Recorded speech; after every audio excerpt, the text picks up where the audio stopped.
axes. They're not gonna want to fight the same fight. One thing in particular that I kind of scoop with Teasy doing Teasy things. Honestly, I think it might just be Teasy doing Teasy things. I believe in the numbers, and I think Clean should win that matchup, but then again, we've been proven wrong once before. We're gonna find out the answer to that question and a whole lot more as this game unfolds. Welcome to the 7th series of today. This is a best of one between Red Canids and Malvinas Gaming. We have eyes on the gold lane. We have eyes on the XP lane. We've yet to see what exactly this Phoveus or Akashi is gonna do. It takes a while for most Phoveuses to actually ramp up. Yeah, it does. He needs gold, and it needs a lot of time, because usually most people go for first item, Rod of Ages, and just kind of take the Clock of Destiny, and just take the time to really punish their opponents later on and towards the game, having immense amount of magic damage. And the moment you get the Holy Glaive, oh my goodness, most people are like, yo, that's a lot more damage than you should be doing. Yeah, ouchie, ouch, and then eventually a Durance to kind of stop what Steph is doing with the Florin. I want to talk about the jungle matchup because we just saw earlier, and we're still seeing it now, Quinn is getting his small camps taken away. Well, I mean, that's the least of their issues, because it's not only the small camps, but it's also, I really wish that they didn't mess with Teasy's lane just to see how Clint would have done. And based on the early level 1 to level 2, I think Iridian was struggling. He's level 2 to Teasy's level 3. Oh yeah, Teasy again just doing Teasy things. The first big encounter in mid. Steph is gonna sacrifice himself to keep Harley alive.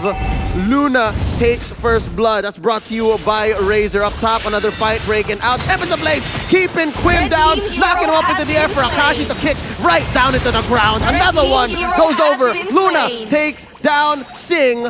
Red Canids owning the early game here. They have priority on the first hurdle. I like it. I like it. I'm seeing that the Red Canids are increasing their tempo, increasing their speed, and more importantly, Luna being the engager and a map opener that they need. None of this enchanter support nonsense. He wants to be face first in that fight. Yep, and here we see a lot of pressure being put on Teasy. Quinn, though, hesitating. He understands that at 2 minutes, 30 seconds, Aldo's not gonna do much, not that deep. That's not the only thing. I mean, Sin, he just walks down, sees, hey, I don't think I can really do much here. All right, I'm just gonna walk away, guys. Cool, nice to see you. You guys have a nice day. I'll do my thing, you do yours. Just gonna mind my own business for now. Yep, did not expect that this early on we would see a 3-0. Steph gonna be targeted by the demonic force. A little too deep. One more hit. Akashi gets it. Prior to this game, we were saying Akashi's gotta step up. Akashi's gotta do something. And he's off to a great start. 2-0-1 in 3 minutes. And they're not done. Hold up. There's the black shoes by Frost. He's going to be able to retreat. Yeah, I love it. So far, it's a 4-0 game, a 2K goal lead at 3 minutes. This is the level we were looking for. And you can see Luna, he was thinking about it, is like, should I flicker for this? Should I go for the big ultimate here to try and catch him out? But he has to remember, and he knows this for sure, that he's not the focus. It's Teasy who's the focus. Teasy, so far, has acted like such a great lightning rod. Like, he showed us how good he can be on this Brody in the previous game, and now Malvinas is, I don't know, are they overplaying that fact? Or are they focusing on him a little too much? Oh, I think they've kind of warmed down here a little bit. I mean, they had to wait for a couple of games to finish, but now Adrian, he's getting pushed out of this lane, and it does mean that Teasy is going to get the full energy plate here on top of breaking the entire tower. Like, Red Canids, this is what we were expecting from them since the very beginning of this day. Yep, and not even 5 minutes in, I can say that this is the Red Canids. Closer to the Red Canids we expected. Oh, they're trying to kill on Quill. Kill on Quinn. What a... He's just dead. He's just dead. That's it. Yeah, I mean, Jumpstyle, he was trying to make a Quill at this point in time. I mean, Quinn can only do so much about it before he had to take the L. Write it down. Write it down as quickly as possible. He's inked. Jumpstyle getting blasted here by Harley. They're threatening his purple.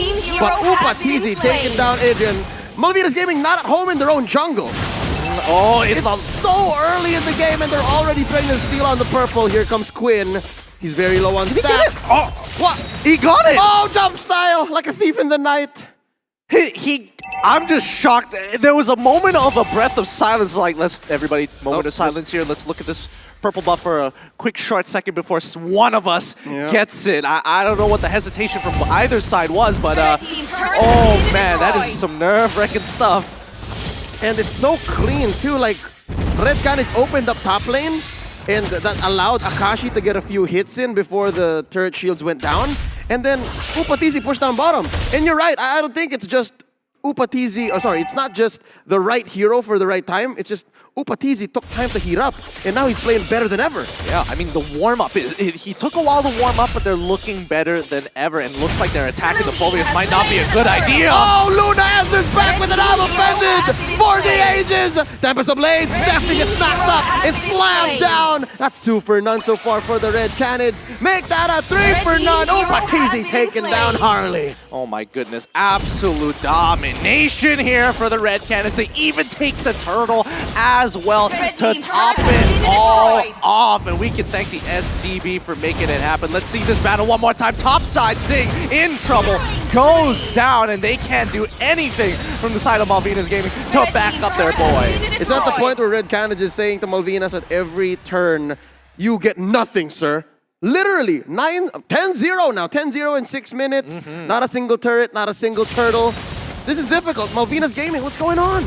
Well, I think they've really warmed down. Like, honestly, this could be the ultimate plan for the Red Canids. They're like, okay, if we can even up the score, if we can force down that tiebreaker, we have just body-checked everybody, and now we're just going to put them in body bags.